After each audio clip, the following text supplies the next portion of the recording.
people just have like this mindset around, I must be bothering them. And the truth is that you are bothering them only if you are calling them to say, hey, do you want to buy my stuff now? Do you want to buy my stuff now? Do you want to buy my stuff now? Like that's annoying. Like that's not really serving that potential client. So what I really like to coach people on is, yes, you want to follow up consistently, like a lot of the time, and you want to follow from a place of value. This is Mental Selling, the sales podcast for people who are dedicated to making a difference in customers' lives. We're here to help you unlock sales talent, win more relationships, and transform your business with integrity. I'm your host, Haley Parr. Let's get right into it. Welcome to the Mental Selling podcast, brought to you by Integrity Solutions, where we explore what it really takes to win in today's complex, purpose-driven sales world. I'm your host, Haley Parr, and today I'm joined by sales success coach and leadership mentor, Jacob Hicks.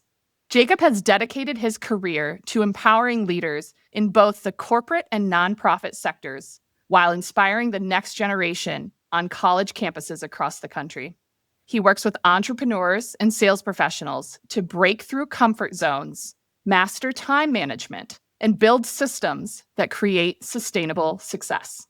In our conversation, we'll dive into how to balance sales goals with personal growth, the power of intentionality in work, play, and rest, and why staying true to yourself might just be your greatest competitive advantage. Whether you're an entrepreneur looking to scale or a sales leader aiming to elevate your team, you'll walk away with practical tools and a fresh mindset for thriving in any market. So let's get started. Jacob, welcome to the Mental Selling Podcast. How are you? I'm doing great, Haley. Thanks so much for having me. I've been looking forward to this. So have I. It's so great to have you. Are you having a good summer so far? Yeah, so far. I mean, being in Iowa, it's generally pretty hot and sticky in the summer, so we're making it through as best we can. You know, as a fellow native Iowan, I know how that goes. Yes. And I also know that you kind of have to take the summer months because those are some of the best ones we get in the Midwest. Yeah, yep. And then we get those like 2 days in the spring that are really nice and the 2 days in the fall that are really nice. So looking forward to those. Absolutely. Absolutely. Well, I hope you get some relief from the humidity soon. Jacob, again, just thrilled to have you on the Mental Selling Podcast. I was really excited when you reached out about the opportunity to come on when I learned a little bit more about your origin story and your core philosophy, but I'd like to hear it from you so the audience can hear it in your own words.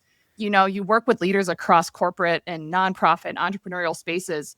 What really was that turning point for you that led you to explore the space of coaching and sales success?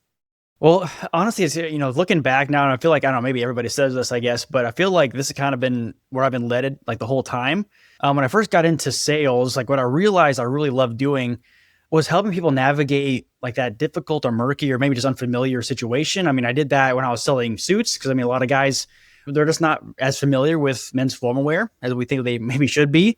But then also like in my outside sales roles where it was so interesting where I was selling, obviously, right? But I was also doing, I mean, a lot of like kind of business coaching too, in that sense, where originally when I was outside sales, I was selling eyeglass frames. I was helping doctors kind of manage their boards. Like, hey, how do you manage your boards? What should it look like? What frames should I always be having on the boards and why? And then also when I got into the lens design too, where it was fun because obviously, again, I was selling, but then I was also coming in a lot of the time, probably 2/3 of my time was spent more in the training role where I was training their staff on like, hey, what are these new products we have? Like, why do we have them? What does it matter?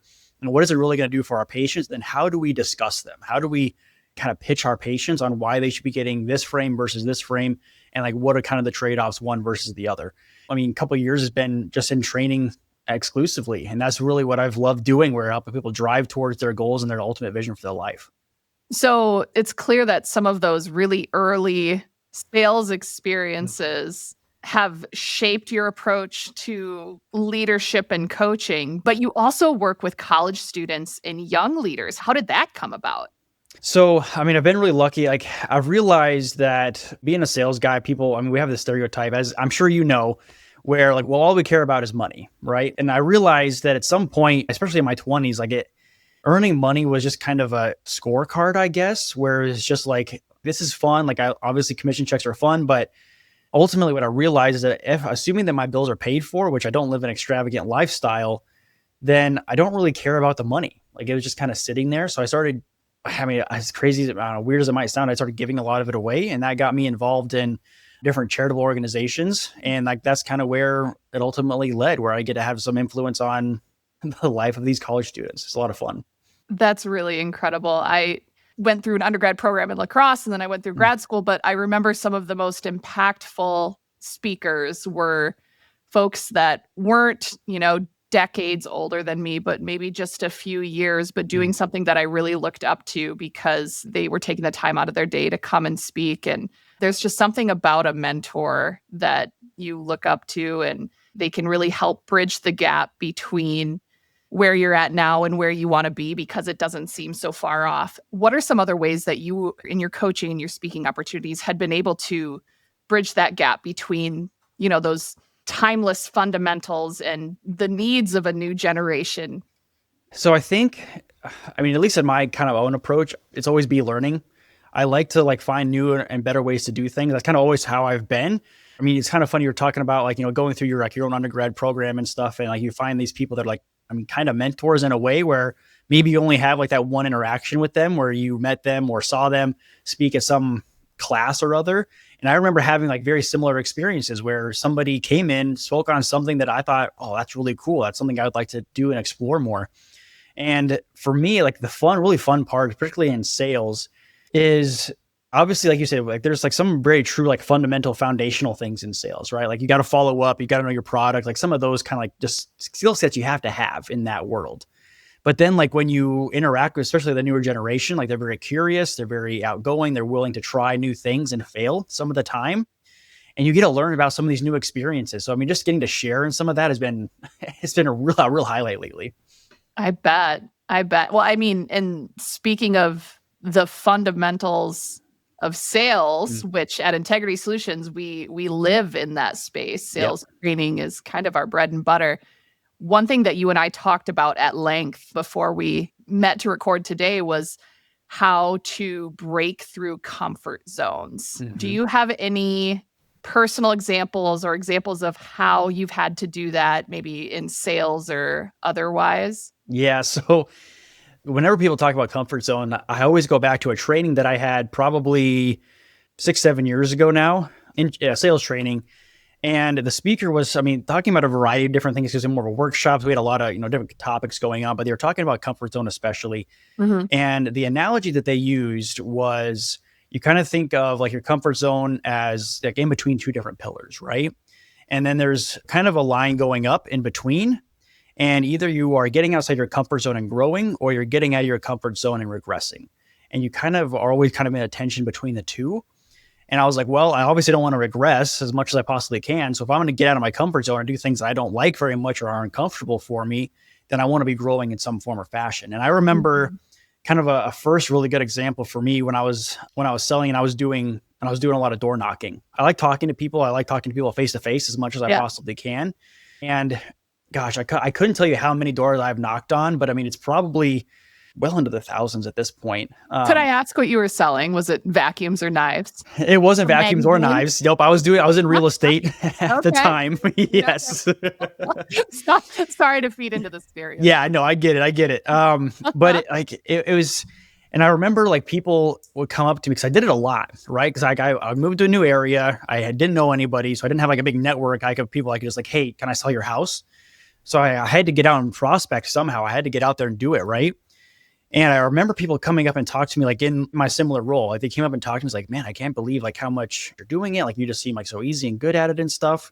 And I remember the funniest part about it is that like especially early on, and that's what they were talking about with the comfort zone, right? Like if you're growing, then your comfort zone is going to shift with you. And I remember early on when I was starting to do some door knocking, like I would get so nervous. I would get just so nervous about just going up and knocking on somebody's door, right? And like, I mean, and you know how it is. Like most of the time when it comes to that or cold calling or whatever else, you're not going to get somebody. Like you're just hoping that somebody will come to the door or somebody will answer the phone. And I think when it kind of comes down to it, like you kind of just have to do it a little bit. Like I don't think there's any really good way around it. Like you just kind of have to suck it up and do it. And like I think if you're not doing any cold calling, for example, not to say that you have to like go out and do 100 of it tomorrow when you're super uncomfortable with it, but maybe you do it in smaller increments where maybe like, hey, I think cold calling is going to be like a good way for me to kind of grow my business or grow my portfolio or whatever you're doing. So maybe you do like, hey, I'm going to do 5 tomorrow, or I'm going to do 1 tomorrow, and like just like build that muscle to the point where you're like, okay, I can do this more consistently and start to grow it from there, as opposed to go from 0 to 100. Yeah, it was really interesting how you mentioned as you grow, your comfort zone shifts, or I guess you could say it grows with you. So the Yeah. only way to move that forward is to do the thing. And I Hmm. can see how cold calling or Yes. door knocking are activities, typical sales activities that could be very much outside of the average person's comfort zone. What are some other comfort zones you often see salespeople or even entrepreneurs getting stuck in? I think, I mean, an easy example again is going to be the follow-up piece, Okay. particularly when we're talking about like entrepreneurs, because in my experience, when I'm working with entrepreneurs, like the way I always say is they want the business to do the business, meaning that you started a marketing firm because you want to do marketing for people, right? Like you don't want to be a salesperson for a marketing firm, right? It's kind of a different thing necessarily. So a lot of the time, like people think like, well, I met somebody at this networking event. I think we hit it off. I called them once. I left them a message, didn't hear anything. I texted them, didn't hear anything. So they must not want what the thing is that I have to offer, right? And I mean, the true statistics are 4 times out of 5 times that isn't the case. Meaning that as long as you are following up consistently from a place of value, then you are going to earn business. I've seen stats where, I mean, across industries, if you follow up at least 5 times, and usually it's kind of like in that 7 to 12-ish kind of touches, as Wow, long as that's you're way following up, more than I yeah. would expect. But if you're following at least 5 times, then you're going to earn 80% of your business. And most times, and I've seen stats too, where, and not even just salespeople, but entrepreneurs too, where they won't follow up more than once. And if you expect to earn business on that first touch, then you're going to close business 2% at a time. So, I mean, again, the stats are crazy when it comes to this kind of thing. And people just have like this mindset around, I must be bothering them. And the truth is that you are bothering them only if you are calling them to say, hey, I've got the marketing firm still. Do you want to buy my stuff now? Do you want to buy my stuff now? Do you want to buy my stuff now? Like that's annoying. Like that's not really serving that potential client. So what I really like to coach people on is, yes, you want to follow up consistently, like a lot of the time, and you want to follow from a place of value. And a lot of times the way you follow from a 100%. place of value is saying like, hey, what are like the 2 or 3 questions that I get all the time from my clients? What are the pain points that people struggle with when they're trying to hire this kind of person, when they're trying to buy this kind of product?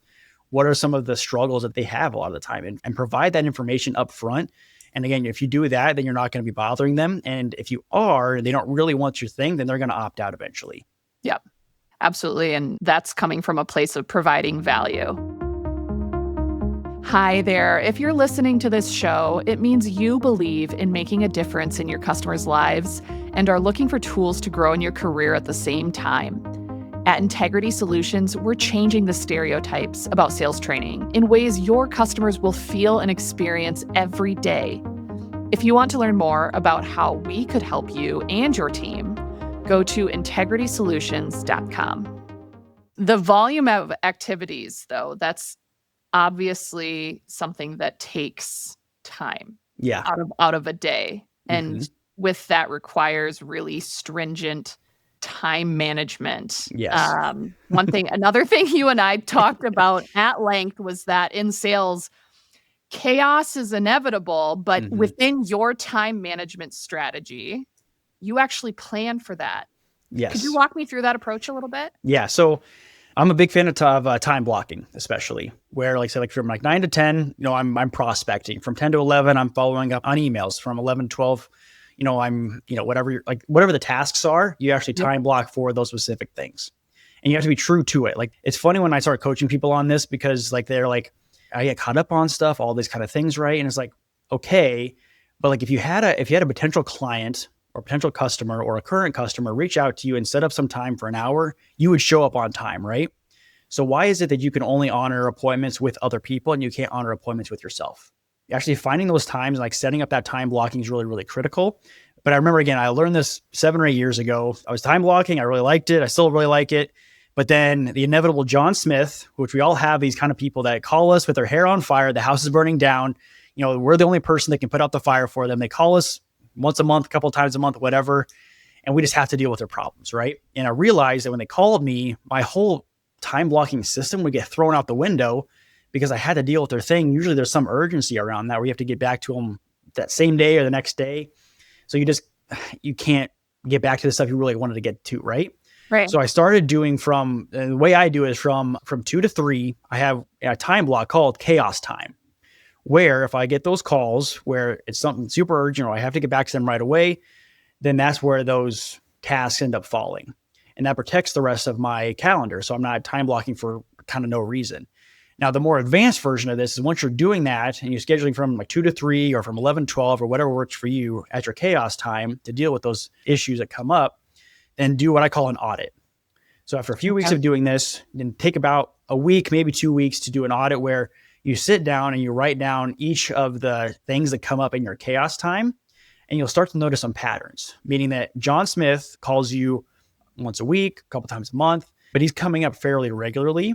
And you can actually time block for the John Smiths of the world, as opposed to, again, allocating your chaos time to it. And then if John's on vacation for, a month or whatever, then you can just have some free time back to get some other things done.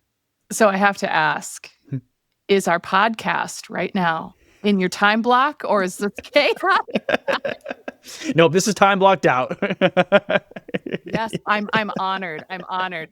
So I can see how that can make for a much more efficient day, but I would imagine this helps just protect your mental space and your mental clarity too, as well, right? Yeah, because you know what the things are that are going to come up, as opposed to like, the way that I always kind of liken it to is like in broad strokes, if you're an entrepreneur and you have a business, like doing these kind of things are helping you to work on your business as opposed to just in your business, meaning we get caught up like as just a person that's living, there's always a million and one things that we have to get to, right?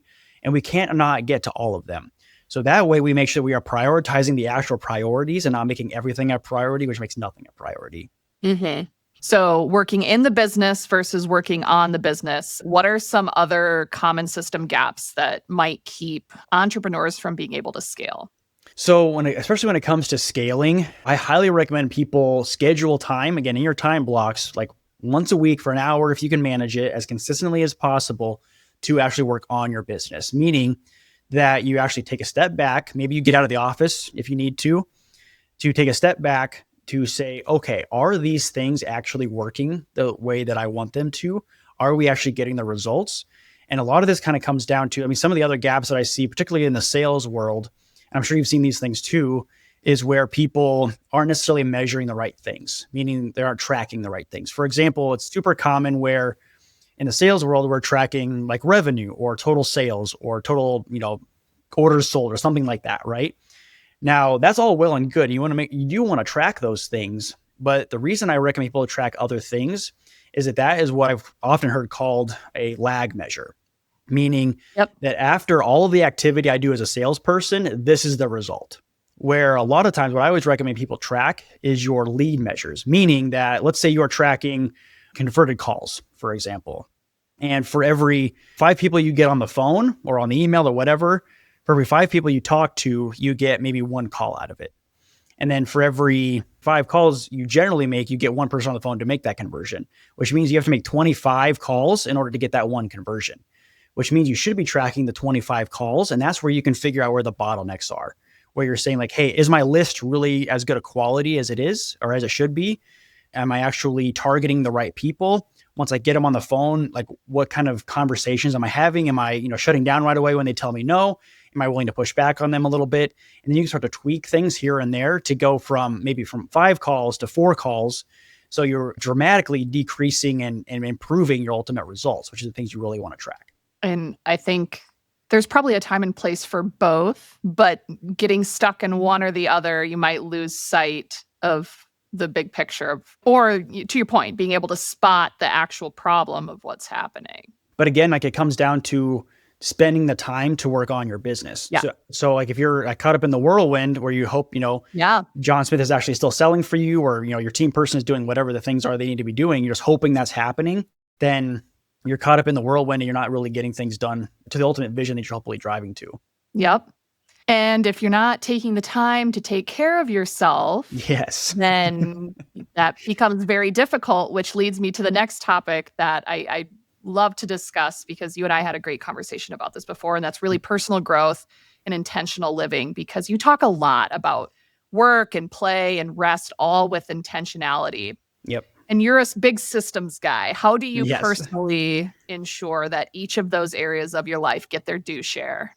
So for me, again, you're absolutely right. Like I'm a huge systems guy. Like I'm a really big believer. Like James Clear's got a great quote on this where he says, we don't rise to our goals, we fall to our systems, which I think is absolutely true. I've seen that, time and again in my own life and, my clients and everything else.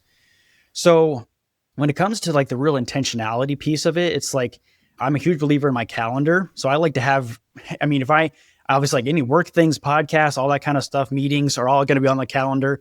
But then I also have like dates with my girlfriend. I have time hanging out with my friends. I have lunch with my mom. Like all of that kind of stuff is also going to be on my calendar. And then it's really kind of just being honest with who I am when it comes to the rest piece.